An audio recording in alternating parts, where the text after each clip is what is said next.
काही दिवसांपासून गोंदिया जिल्ह्याच्या आमगाव तालुक्यातील ठाणा ते गोरठा येथे रस्त्यातून जाणाऱ्या व्यक्तींच्या बॅग तसेच सोन्याचे दागिने धावत्या दुचाकीतून पळवण्याचे प्रकार समोर आले होते।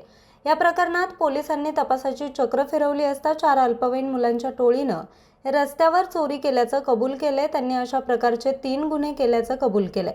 यावरून चौघांना ताब्यात घेण्यात आले असून त्यांच्याकडून 4 दुचाकी, 3 मोबाईल, नगदी रक्कम, सोन्याचे मंगळसूत्र असा जवळपास 5 लाखांच्या वर मुद्देमाल जप्त करण्यात आलाय।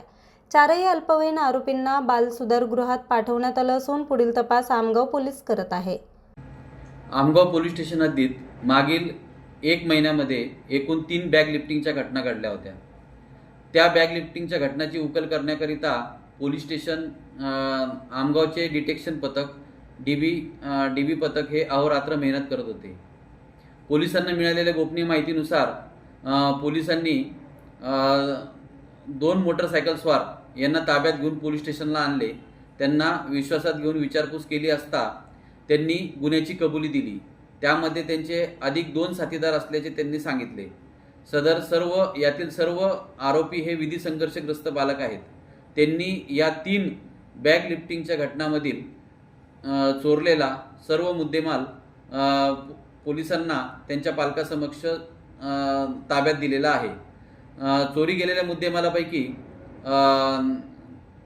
गुन्ह्यातील 2.5 तोळ्याचे मंगळसूत्र, त्याचप्रमाणे चोरी गेलेली रक्कम 42,000 रुपये, आरोपींनी वापरलेले मोबाईल 3 मोबाईल, गुन्ह्यात वापरलेल्या 3 मोटरसायकल आणि चोरीच्या पैशातून विकत घेतलेली 4थी मोटरसायकल असे एकूण 4 मोटरसायकल असे आमगाव पोलिसांनी जप्त केले आहे। यातील चोरी गेलेले एकूण 5,87,000 रुपयाचा मुद्देमाल आमगाव पोलिसांनी जप्त केलेला आहे।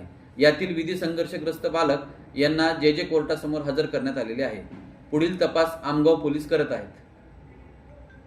न्यूज रिपोर्टर चेतन समरीत, आज 24 तास, गोंदिया।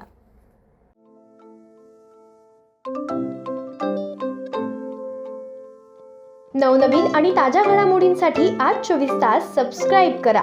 त्याचबरोबर बेल आयकॉनवर क्लिक करा आणि मिळवा आमच्या बातम्यांच्या नोटिफिकेशन्स। तसेच आज 24 तासची प्रत्येक बातमी आपल्याला कशी वाटली हे कळवा। लाईक करून, कमेंट करून आणि आमच्या बातम्या शेअर सुद्धा करा।